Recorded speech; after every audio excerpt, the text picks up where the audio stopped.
আমার কথা শোনার জন্য আবারও আপনাদের ধন্যবাদ। সেনাকুঞ্জে খালেদা জিয়াকে আনতে পেরে আমরা গর্বিত, এই কথা বলতেছেন প্রধান উপদেষ্টা ডক্টর মোহাম্মদ ইউনূস। জি, আপনারা ঠিকই শুনেছেন।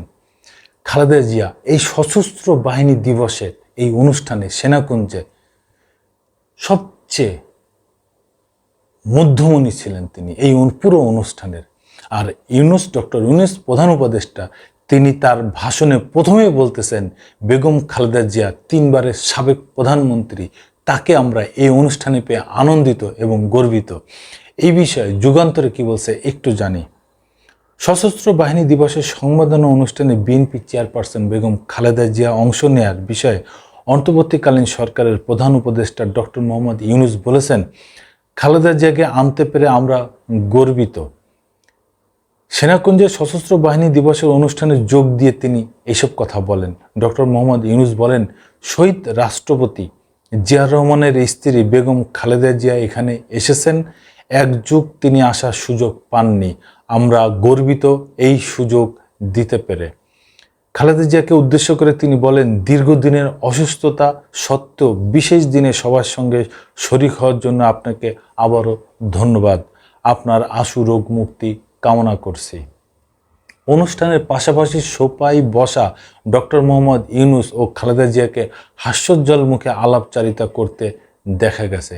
এর আগে বিকাল 3:30টার দিকে খালেদা জিয়া তার গুলশানের বাসভবন ফিরোজা থেকে রওনা দিয়ে পৌনে 4টার দিকে সেনাকুঞ্জে পৌঁছান।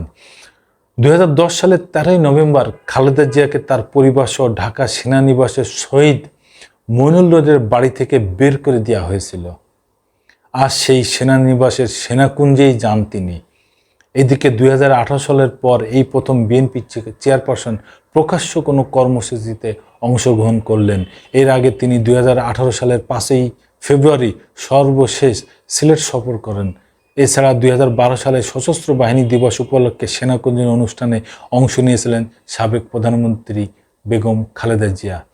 আজকে খালেদা জিয়া বীরের বেশে সাবেক 3 বারের প্রধানমন্ত্রী হিসাবে তিনি সেই প্রধানমন্ত্রী বেশেই তিনি সেনাকুঞ্জে সশস্ত্র বাহিনীর অনুষ্ঠানে উনি আমন্ত্রিত অতিথি হয়েছিলেন। আর এই অনুষ্ঠানের প্রধান ডক্টর মোহাম্মদ ইউনূস তিনি বলতেছেন বেগম খালেদা জিয়াকে আমন্ত্রণ জানাতে পেরে এবং এই অনুষ্ঠানে আসাতে তিনি গর্ববোধ করতেছেন এবং তিনি আনন্দিত। আর যে আরেকজন যে নেত্রী শেখ হাসিনা, তিনি কোথায়? এই প্রশ্ন দর্শক বন্ধুরা আপনাদের কাছে করে গেলাম। তিনি যেখানেই থাকুক, আপনারা তো জানেন নাকি? আপনারা আমার কমেন্টসে একটু জানিয়েন যে সবাই এক জায়গা, সারা বাংলাদেশের মানুষ, রাজনীতিক অঙ্গনের যত মানুষ, তারপরে সরকারি চাকরিজীবী যত মানুষ, প্রশাসন থেকে শুরু করে ব্যবসায়ী থেকে শুরু করে সব বড় বড় উচ্চ পদস্থ মানুষগুলা এক জায়গায় আজকে আনন্দ করতেছে।